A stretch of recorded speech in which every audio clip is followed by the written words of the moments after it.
With WWE Battleground being the last pay-per-view before the draft actually goes into full effect, did we get the answers to the questions that we've all been asking all week? And did Battleground 2016 deliver? Find out next.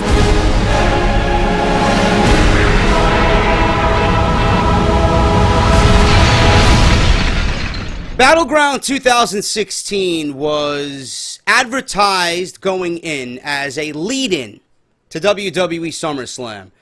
Nothing big was supposed to happen on this show.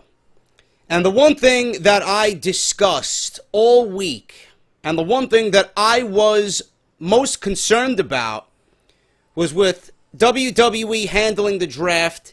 How are they going to pretty much disperse the championships? Were they going to allow Monday Night Raw to have control of most of the championships in WWE?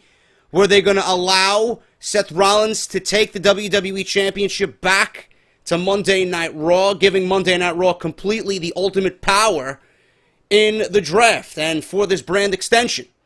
There was a lot of questions going into this pay-per-view, and the championship situation was probably my main concern.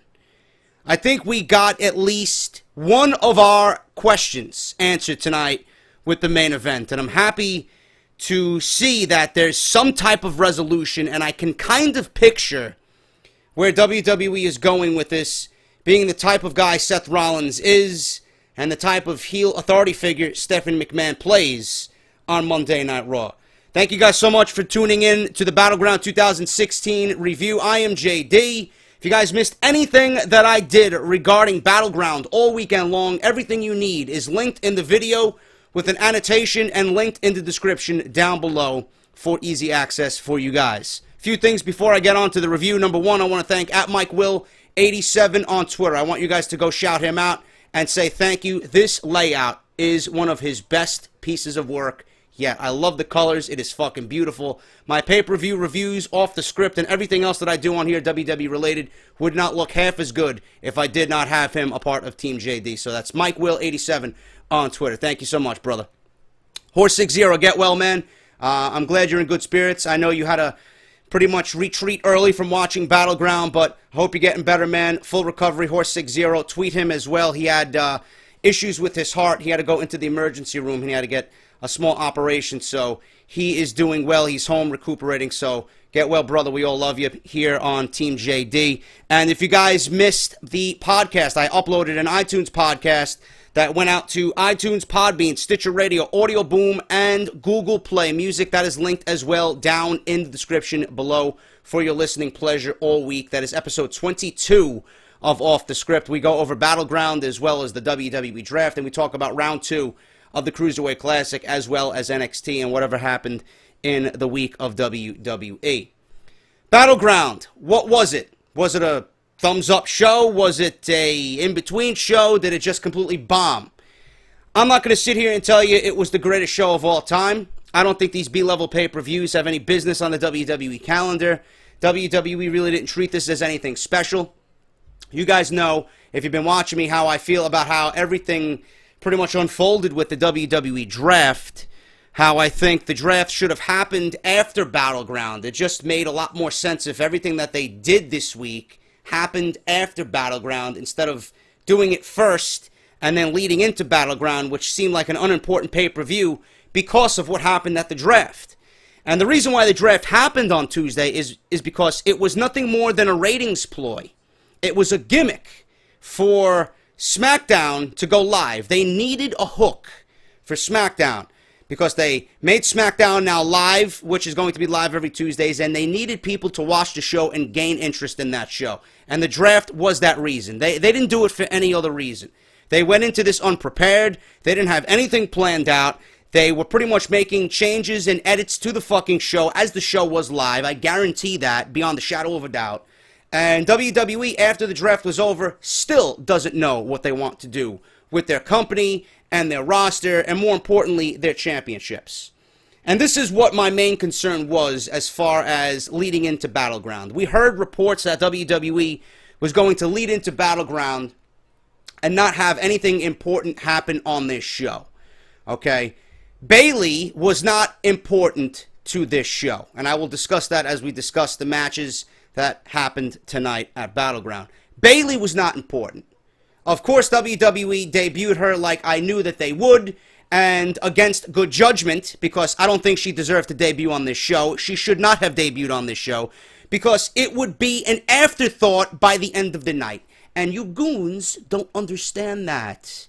You always say that I'm nitpicking and complaining, and I always bitch and moan about literally everything. Suck my balls. I know I'm right, and when I'm right, I will say it when I'm blue in the fucking face, or till I'm blue in the face. I was right, and you are wrong. Deal with it. And I will explain myself in just a little bit. The most important thing that happened on this show is that we got a clear-cut winner in the triple threat match. No interference, no bullshit, no fucking Stephanie McMahon trickery, no magic acts, no fucking outside interference from 6 different fucking sources. It was a triple threat match that was exciting, that was very well laid out, and we got a clear-cut winner. Clean in the middle of the ring. A referee counted 1, 2, 3, and we declared a winner once and for all. I was shocked. You were shocked. Everybody was shocked that WWE went with what they did. I was shocked that they made Dean Ambrose win this match clean. I thought going into this that Dean Ambrose was going to lose because he got one over on Roman Reigns. Well, everybody got one over on Roman Reigns because he fucking failed his drug test and he was nailed with a 30-day suspension. So Roman Reigns doesn't even factor into the fucking discussion tonight. Fuck him. Seth Rollins, he got one over on Seth Rollins. I know I'm probably going to get something in the comment section. Oh, JD, why do you hate Roman Reigns, man? What did he do to you, man? Give me a break. Fuck Roman Reigns. He's a fucking afterthought. He's not even going to be discussed in this video. Dean Ambrose got one over on Seth Rollins on Monday night. That's 1. He got one over on Seth Rollins on SmackDown Live. That's 2. I didn't think he was going to get one over on Seth Rollins for a third fucking time. WWE trolled us all. They trolled us all. Dean Ambrose, and I can't sit here and tell you that I don't like Dean Ambrose as the WWE champion, because I do. I think he deserves a nice, honest run with the championship. He's a hard-working fucking guy. He deserves it, and it's his time to shine. Roman had his time to shine. Rollins had his time to shine. It's now Ambrose's time to shine, and I'm glad that the WWE championship is on SmackDown. I'm glad. I like that decision. I thought, honestly, WWE was legit going to put it back on Monday Night Raw. And now that this is solidified and the draft is complete, with Battleground, the draft is complete. We now have champions in place that will be exclusive to their brands. We still don't know what's going on with the women's and tag team. I'm going to fucking make a big deal about this until we get some solid fucking answers about what's going on with that, because the way the rosters are laid out, you can't introduce a new championship for both the tag team and the women, and you can't have, you can't do it. And how the floating thing is going to work, we need solid answers as far as that goes. But as far as the WWE, the US, and the Intercontinental, and then the Cruiserweight title to come later on after the CWC concludes, we now have championships in place. I'm glad the WWE Championship, after tonight's decision when Dean Ambrose dirty deeds Roman Reigns 1, 2, 3 in the ring, I'm glad that the WWE Championship is on SmackDown. Okay? I like this decision because it legitimizes SmackDown after such a horrible fucking draft. I felt like WWE really shortchanged SmackDown with the draft. This gives the opportunity to now see Bray Wyatt, AJ Styles, possibly a Baron Corbin, possibly an Apollo Crews, a Dolph Ziggler, battle for the WWE Championship, which by default is always going to be the #1 championship in the company. Anything that is created or introduced after the fact will always be second best. They're not going to portray that because it's going to be a world championship, but the WWE Championship, due to the fact that it is the WWE Championship, is always going to be #1 top priority. So I'm glad SmackDown at least got that honor. The way Seth Rollins is as a heel, and the fact that he's been frustrated and screwed out of championship after championship after championship opportunity, and the fact that Stephanie McMahon has so intently wanted the WWE Championship back on Monday Night Raw. She would have done anything to have that title on Monday Night Raw, in which she is the commissioner of. She wanted that championship as the headlining act for Monday Night Raw. She will do anything to second guess or undermined her brother in this war of the brands. And I thought that Ambrose was going to be the one to introduce a new championship. In fact, it's reversed. Rollins, I didn't even think of this. I don't know why I didn't think of this. I don't think anybody that was watching my videos over the past weekend was thinking about this. Rollins is going to be the one, due to frustration and out of frustration, and Stephanie McMahon is going to be the one out of frustration to introduce another world championship to Monday Night Raw. I could see them going to that point. I could see them going down that road. And I don't see Rollins not in a championship match at SummerSlam. I don't see Reigns in anything but a championship match at SummerSlam. It's going to be interesting to see who Dean Ambrose defends the WWE Championship against at SummerSlam. This throws a nice little intriguing option to SummerSlam and to SmackDown. I like it. It's second-guessing people. It's second-guessing everybody. I like the fact that we don't know what's happening. I like the fact that WWE is keeping us on our toes. I like this decision for more reasons than one. So Dean Ambrose winning this match clean surprised the shit out of me. It surprised the shit out of everybody. And I like the fact that the WWE Championship is on SmackDown exclusively now. This is a nail in the coffin. It is on SmackDown. It's not going anywhere. And Rollins is the type of guy, and Stephanie is the type of character, to introduce a new title to Monday Night Raw to simply undermine her brother. Listen, you got the WWE Championship? Fuck it. I'm bringing back the World Heavyweight Championship. We're going to have our own world champion. We're going to have our own guy as the world champion.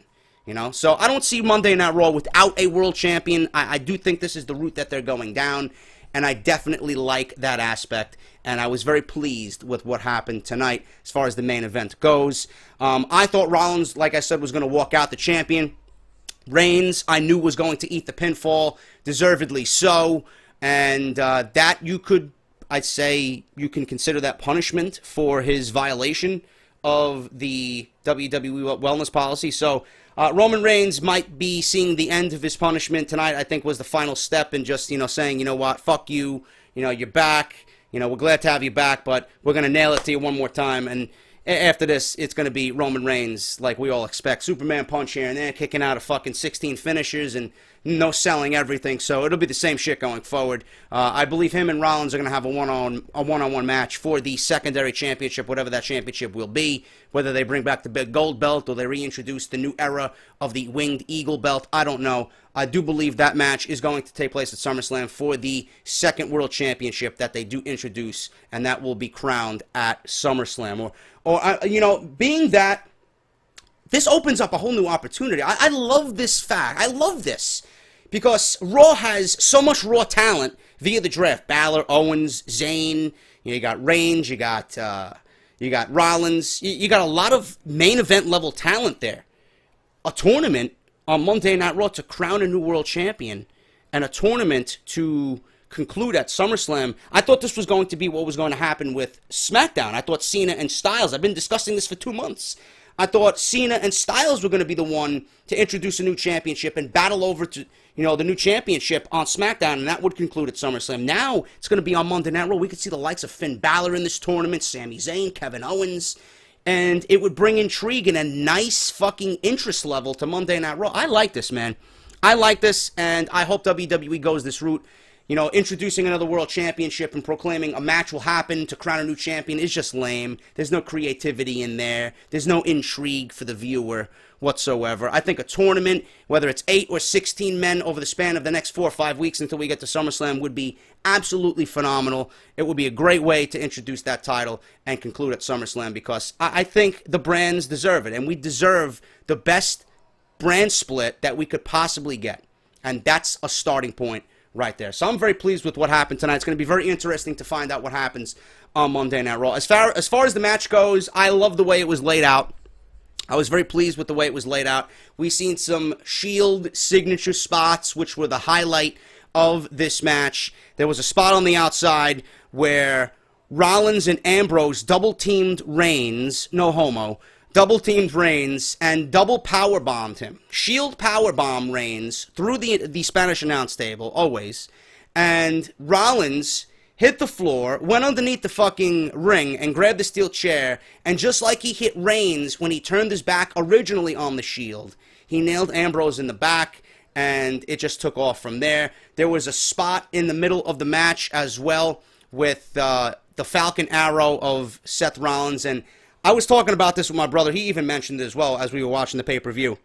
The Falcon Arrow that Seth Rollins does needs to be limited to special matches only, big-time matches only. The Falcon Arrow is such a fucking beautiful move that it should really be a way to end a match. I don't want people kicking out of the Falcon Arrow. Just like Sami Zayn, I don't want people kicking out of the Blue Thunder Bomb. I mean, what the fuck? I would love for Sami Zayn to win a match with the Blue Thunder Bomb. I would like Seth Rollins to win a match with the Falcon Arrow. It's a beautiful move, and it's a devastating move, man. It's a fucking superplex into a fucking sit-down suplex power bomb. Give me a break. Why wouldn't he win a match with that move? I hate the fact that Ambrose kicked out of that. I really do. Just little things like that irk me. But it was a great match altogether. Roman Reigns obviously got to get his Superman persona in there. He kicked out of a pedigree. Don't know why. He kept powering out of move after move after move. Superman punch after Superman punch. Typical Roman Reigns. They still made him look strong coming off the 30-day suspension, but he did not win. So I really can't complain too much about how Roman was portrayed in this match, as long as he did not win. Hashtag anybody but Roman. But the match was definitely... it was definitely main event worthy. I would have loved, like I've been saying, to see this at SummerSlam. But WWE wanted it for this pay-per-view. They got it. They delivered. It was a great main event. Wasn't match of the night, though. But it did what it needed to do. And it definitely added more questions than anything. But they're good questions. And I like the road that WWE is going down right now. It offers a lot of intrigue. It definitely makes us want to watch Monday Night Raw. Regardless, there's going to be a lot of new changes on Monday Night Raw. Balor's going to be on Raw. Corey Graves is going to be on Raw. Hopefully an introduction of a new World Championship is going to be on Monday Night Raw. And to be honest with you, I was against the World Championship being brought back, the World Heavyweight Championship, because I thought it would diminish the WWE Championship. But I like the fact that they are slowly giving us clues as to when and how they're going to introduce this championship. And the fact that they might do it on Monday Night Raw, I just like it, man. I think the brand split needs it. That's the only additional title the brand split needs. No hardcore title like you guys have been saying. No TV title. They don't need to add another women's championship or another set of tag team championships. One fucking title, and that is it. Because you need to give this draft and legitimize this draft, right? This draft was introduced because it's going to create new stars. And the more main event guys you have coming out of this draft, it would be the better. It would be better. That's the whole reason for this draft, to come out and create new stars. Another world title will only create new stars, but they can't handle it like they did the last draft and make it a fucking joke. It needs to be legitimized. It needs to be treated just like the WWE Championship, and it needs to be taken seriously. So I like where they're going with this. Great main event. Dean Ambrose walks out of Battleground, still the WWE Champion, against everybody's predictions. Everybody predicted Rollins. I predicted Rollins. I knew that Reigns would get the pinfall. And that's exactly what happened. But it wasn't Rollins. It wasn't the pedigree. It was Dean Ambrose and the Dirty Deeds. Great stuff there. Moving on to SummerSlam as the WWE Champion. As far as the rest of Battleground goes, pre-show started off with the Usos versus Breezango. I love the team of Breezango. I think they got so much potential. It is not even funny, man. Tyler Breeze is fucking awesome. I love Fandango. I think the pair is absolutely fantastic together. They beat Jay. They pinned Jay with a small package at 5 minutes and 28 seconds, and I like where they're going, man. This team is definitely future WWE Tag Team Champions. I like the fact that WWE put them over, especially over the Usos, who are multi-time Tag Team Champions, and it shows you that WWE potentially has big things in store for Breezango following the WWE Draft, and they were over in Washington, D.C., very over. People doing the Fandango dance. People popped when Tyler Breeze's music hit and when he did his entrance. Everything about this team is on the up and up.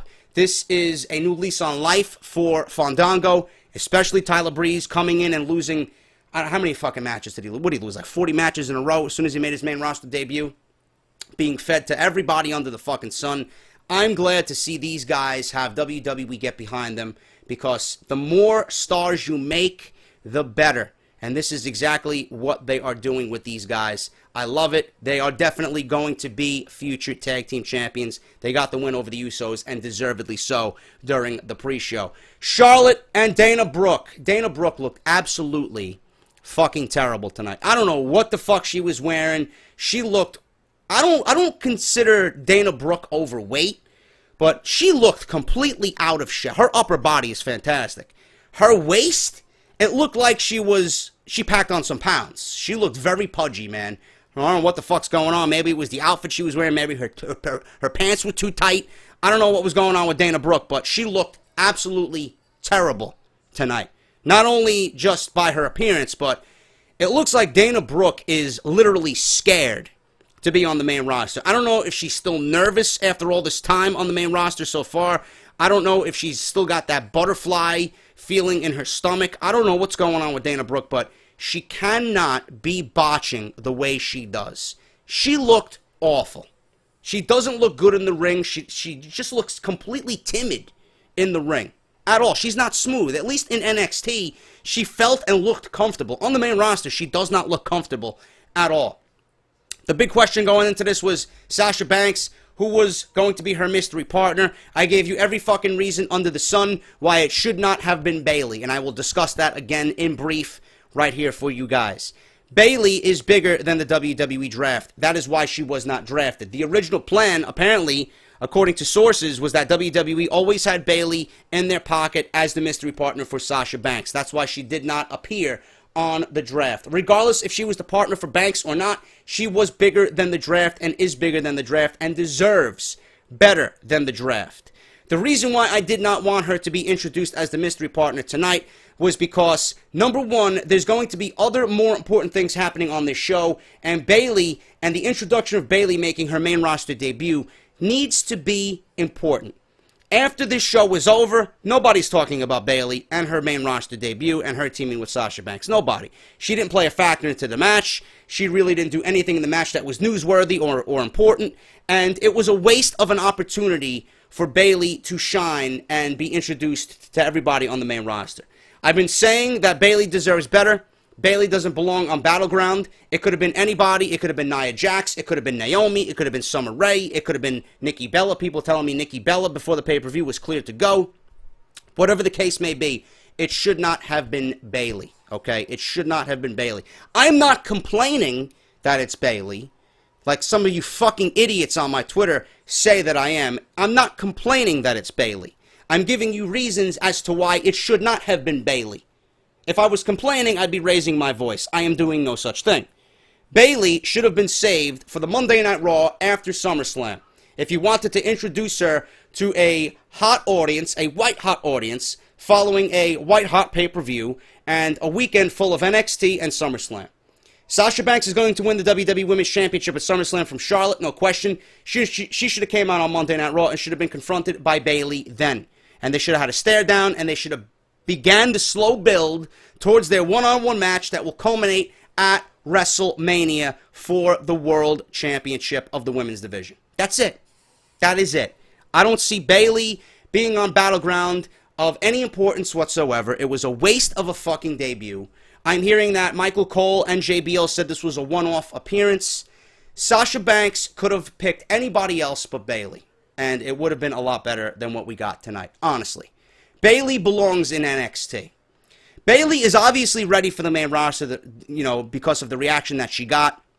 She is clearly ready for the main roster, not only because of her in-ring skill, but her character. She is the female John Cena. She is over like anybody else in the WWE. She is so over. But she belongs in NXT for the time being, because what you people don't understand is you see Bayley as another prime talent for the main roster, and you're completely disregarding NXT. The way I see things is different than the way you see things. Look at the NXT Women's Division. They pulled Alexa Bliss, and they pulled Nia Jax. After that, who do they have down there? Liv Morgan, Peyton Royce, you got Aaliyah, or Aliyah, whatever the fuck her name is. That is all. You literally have nobody else in the women's division. Who is Asuka going to defend the women's championship of NXT against after Bayley? Nobody. So if you're going to pull Bayley, you better have another talent ready to fill that spot. I am not saying you have to go out and find another Bayley or someone with the same skill and the same popularity as Bayley, but you need someone in place to line up for Asuka to challenge her next for the Women's Championship. WWE has done no such thing. They pulled Nia Jax and they pulled Alexa Bliss, who probably would have been the next in line. But they can't do that. And they pulled Carmella as well. And they pulled Eva Marie, but Eva Marie will not be fighting for any championships as long as I'm fucking breathing. Because I would fucking drive to Stamford, Connecticut and fucking shatter glass and fucking raise my voice and cause a fucking hurricane of destruction over there. Because Eva Marie is fucking god-awful to the wrestling industry. She is fucking terrible. But I don't want to get on another Eva Marie rant. I do that way too often. But I hope I get you to the point of understanding where I'm coming from. You need someone to replace Bayley in NXT. They don't have anybody in NXT to replace her. And like Michael Cole was saying all night, Bayley, like he's ordering a fucking drink at the bar. Yeah, I'll have a shot of Bailey's. Or Bailey's, whatever the fuck this guy was saying. It's Bayley. B-A-Y-L-E-Y. Bayley. Not Bayley. Bayley. Justin Bayley in the Best There Is podcast. The guy who does my intro for Off The Script. Bayley. Like he's ordering a fucking shot at the bar. Give me a break, Cole. I wanted to fucking hang myself listening to this fucking clown. Anyway, obviously, who won the match? Banks and Bayley. I was going to say Bayley. Jesus Christ. Anyway, Banks' statement to Charlotte, 7 minutes, 24 seconds. I did not like this ending. There is no way the WWE Women's Champion should be fucking eating a loss in this match. There's no way that they should be submitting. There's no way that the champion should be taking a pinfall. I don't understand that logic. I really don't understand that logic. My cat is going crazy. She's chasing her tail on my bed. The fuck's wrong with you? The fuck is wrong with you? I think my cat's possessed. Jesus fucking Christ. Yeah, you don't like Bayley either. I know. Jesus fucking Christ. Anyway, what the fuck was I saying? Charlotte should have not taken the loss in this match. It definitely should have been Botch Brooke eating the loss here. And the champion should not be pinned or submitted. I don't understand that. Charlotte was eventually going to lose this championship anyway to Sasha Banks. They should have saved that moment and the submission for SummerSlam. Why do it now? I don't get it. Your champions should not be taking losses.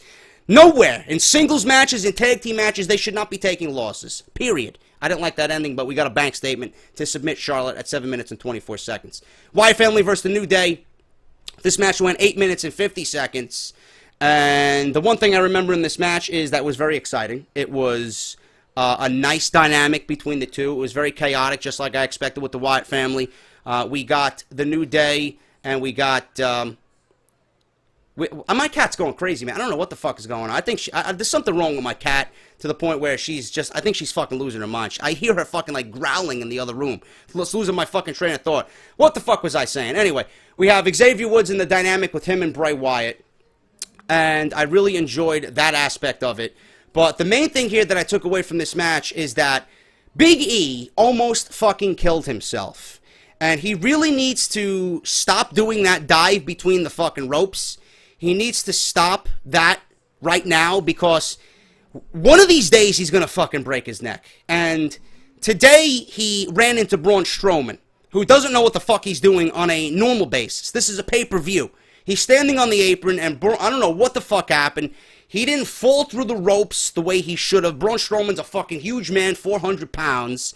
And the way Big E landed on the fucking mat on the outside, I literally thought this guy was going to fucking be stretchered out with a neck brace.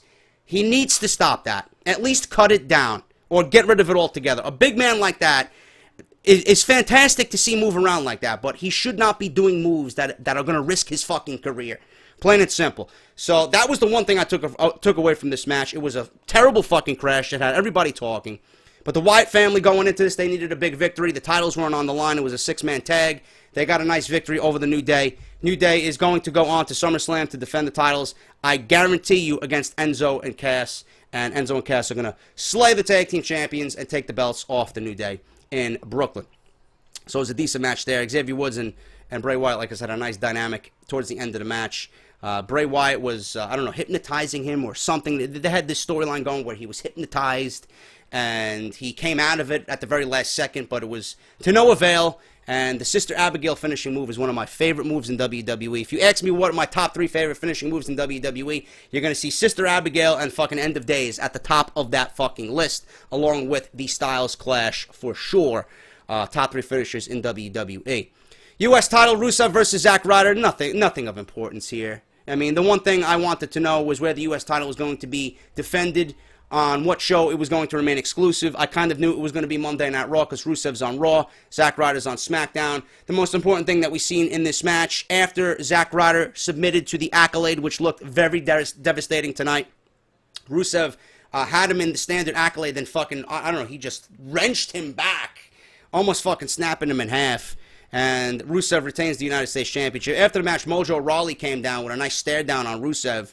It looks like Mojo and Zack Ryder are going to pick up where they were leaving off down in NXT with the Hype Bros. So I like them in that dynamic duo better than solo. I don't see Mojo Rawley as a singles guy. I don't see, Zack Ryder going anywhere at all as a singles guy. I think both of them complement each other very well, and they are better suited for a tag team in the WWE. So Rusev defends the United States Championship and beats Zack Ryder in 7 minutes and 3 seconds with the Accolade. Sami Zayn and Kevin Owens, match of the night. WWE gave these guys almost 20 minutes, rightfully so, deservedly so, and literally these guys can fight forever. I honestly cannot get bored of these guys whatsoever. I was glued to the fucking TV, and Sami Zayn, I felt needed a big win here tonight. Kevin Owens has been absolutely fantastic in his role as a heel. I don't know what's going on with Kevin Owens as far as his push goes, but hopefully it's renewed on Monday Night Raw, especially if they introduce another World Championship. I would love to see Kevin Owens spotlighted in the main event. I believe at this point he's worked his ass off and certainly deserves a nice reward for his hard work. Sami Zayn, on the other hand, listen, he is unbelievable at what he does, man. Absolutely unbelievable. This guy has been in 4 of the best matches you will see on WWE television this year. Mostly with Kevin Owens, obviously with Shinsuke Nakamura at NXT Dallas. There was one match he had with AJ Styles on Monday Night Raw. I believe it was the second night. It might have been the first or second night that Shane McMahon took over Monday Night Raw. It was in Los Angeles. I know that for a fact. Everything just made sense on that Monday Night Raw from Los Angeles. And him and AJ Styles went about 15 minutes. Unbelievable fucking match. Sami Zayn is going to be, at the end of the year, the top performer in ring for WWE. The guy is unbelievable. Absolutely unbelievable. And Kevin Owens compliments him so well. And this match was unbelievable. It started off slow. And I was slightly concerned with the crowd reaction, but this match completely blew the roof off the fucking place midway through, especially at the ending. At the ending, we seen a haluva kick countered with a super kick. They keep countering one another's big moves. And they played it off as the fact that they were so familiar with one another. Sami Zayn escaped a powerbomb, a pop-up powerbomb attempt, and hits back-to-back half suplexes. This was an unbelievable fucking spot here. 2 exploder suplexes. The first one, Kevin Owens was suplexed, got up, and Sami Zayn delivered another exploder suplex, and it was a 2 count, a 2 and fucking 3/4. Sami Zayn almost won it. Standing ovation from the crowd. Crowd was going crazy. Pop-up powerbomb connects, but Sami Zayn got his foot underneath the rope just in time. The crowd's going fucking crazy. Owens starts slapping Sami Zayn as he sits on his knees. He's like, "Will you stay down?" He's screaming, "Will you stay down? Stay down, goddammit." Sami Zayn is laughing, and he's like, "Bring it on. Bring it on." And he continues to slap Sami Zayn, setting up another exploder suplex. He gets up off his knees, another exploder suplex in the corner, and then not 1, but 2 haluva kicks in the corner, and a clean pin at 18 minutes and 26 seconds. The first haluva kick, I thought, nailed him. I thought it was it. As he went for the second one, I thought in the back of my mind, uh-oh, this is going to be countered. But he did nail it, and I love the fact, after he hit the first haluva kick, that Sami Zayn held Kevin Owens' head against his chest, just looking around, thinking, what else do I got to do to fucking put this guy down? I don't believe I'm doing this. I love this guy. He's like my brother. And here we are. Second haluva kick, 1, 2, 3. Absolutely fantastic fucking match. These guys are on the same brand. I do fully expect these guys, again, to cross paths. They have to. They will be doing this for the entire time they are both in the WWE. I don't know what's going on, but as far as this match goes, absolutely match tonight. Sami Zayn with a great victory tonight over Kevin Owens. 2 haluva kicks, 2 exploder suplexes, near falls like crazy. Unbelievable. I'm happy that I got to see this tonight, and it was definitely the best part of the pay-per-view. Sami Zayn, much deserved win against Kevin Owens. Moving on here, bathroom break. Number 1, Natalya versus Becky Lynch. Do I even need to go over it? I mean, honestly. I was shocked that Natalya actually got the win here. Sharpshooter. She made Becky tap. I thought Becky was going to win with the disarm her, but apparently they thought Natalya was much deserving of the win. Really didn't do anything. I really didn't pay much attention to this match whatsoever. I am very down on the women's division on the SmackDown side of things, which both are a part of the SmackDown brand. Really didn't care about this match. It didn't have much build-up leading into this pay-per-view, so obviously, as a wrestling fan watching the product, if it doesn't have a lot of lead-in, if it doesn't have a lot of build, or WWE doesn't care to build to this certain match, I'm just not going to care as a fan. So that's exactly what happened here. Bathroom break number 1, Natalya beat Becky Lynch. Sharpshooter at 9 minutes.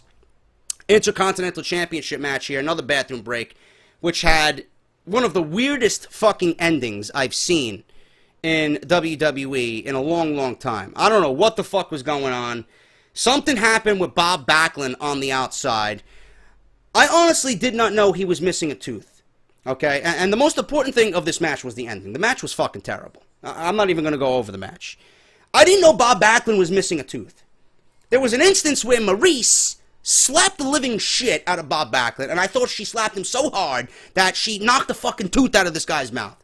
And I'm sitting there, and I see a big gap in his fucking grill, and I see him just ripping his fucking shirt off, and he's like a fucking caged animal. He's got a fucking half-ripped white dress shirt on with the fucking bow tie on, and he's just grinning. The Miz comes out of the ring to the outside and shoves him so fucking hard down to the concrete that I think he honestly fucking hit the back of his head on the concrete or the ramp. I don't know what the fuck was going on. He got up, he looked like he was dazed, as if he was looking for something. And I honestly thought he was looking for his fucking tooth. I honestly thought this guy was looking for his fucking tooth, that she slapped the fucking living shit out of his mouth. I don't know what the fuck was going on. Darren Young comes out to the outside and slaps the chicken wing on the Miz, and it's a fucking disqualification. I believe they ended it in disqualification. I thought it was a count out. They ended it in the disqualification because Bob Backlund interfered.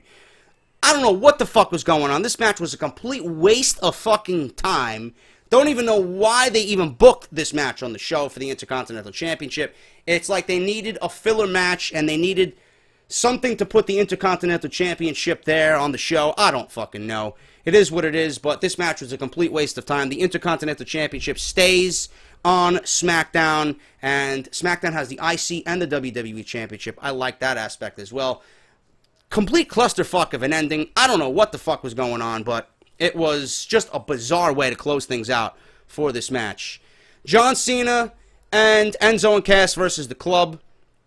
The beginning of this match was fantastic. I mean, Enzo and Cass are absolutely gold on the microphone, man.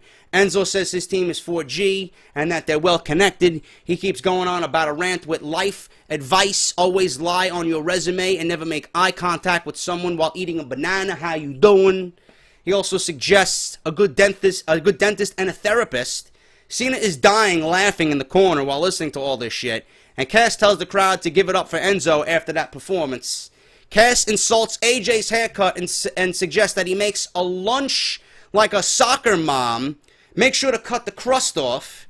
Then he could take the kids to Raw and remember the time they took a beating in Washington, D.C. So obviously, after they mentioned soccer mom, the crowd starts chanting soccer mom when AJ Styles and The Club come down and begin the match. So the match itself was very entertaining.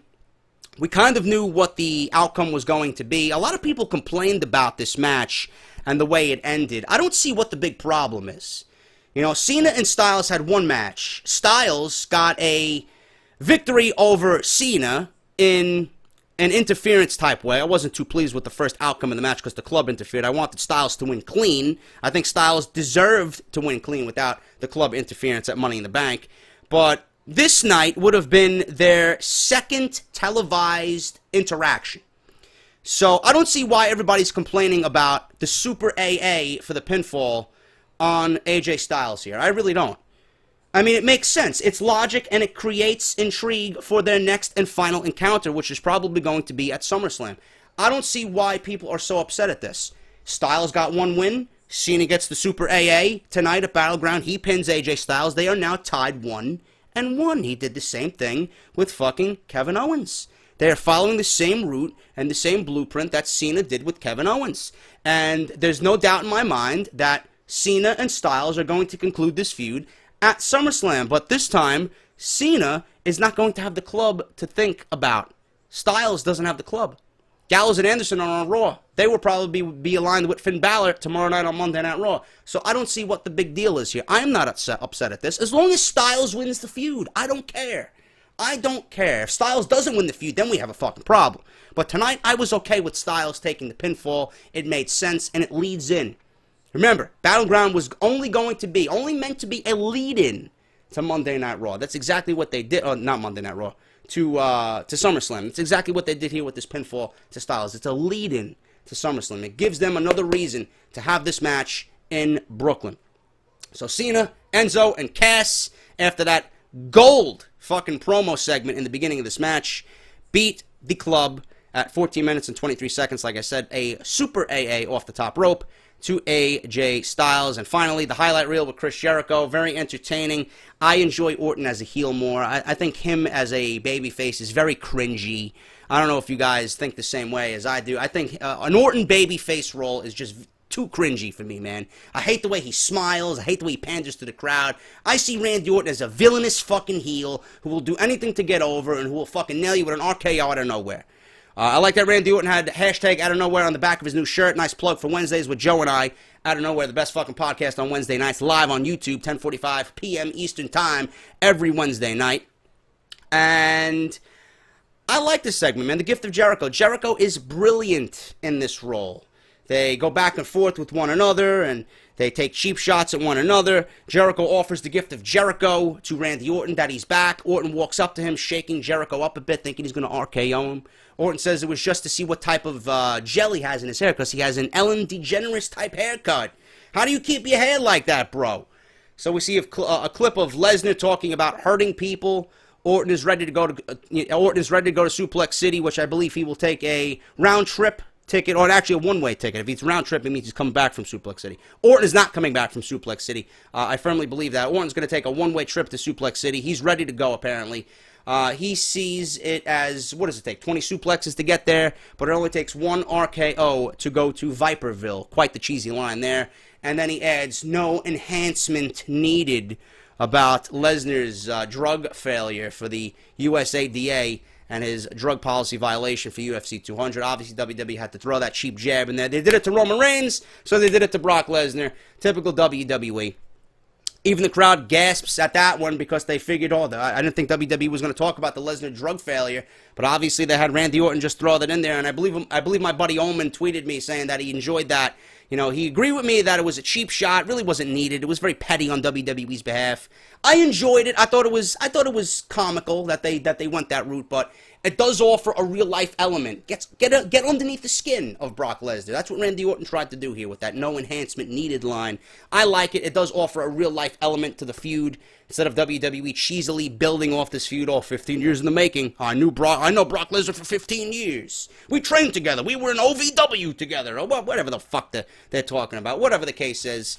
The crowd liked that when Jericho suggests that Orton is in trouble and teases Orton about the RKO, which obviously he eventually hits on Jericho out of nowhere. Out of nowhere. So that was pretty much it, man. That's the Battleground review.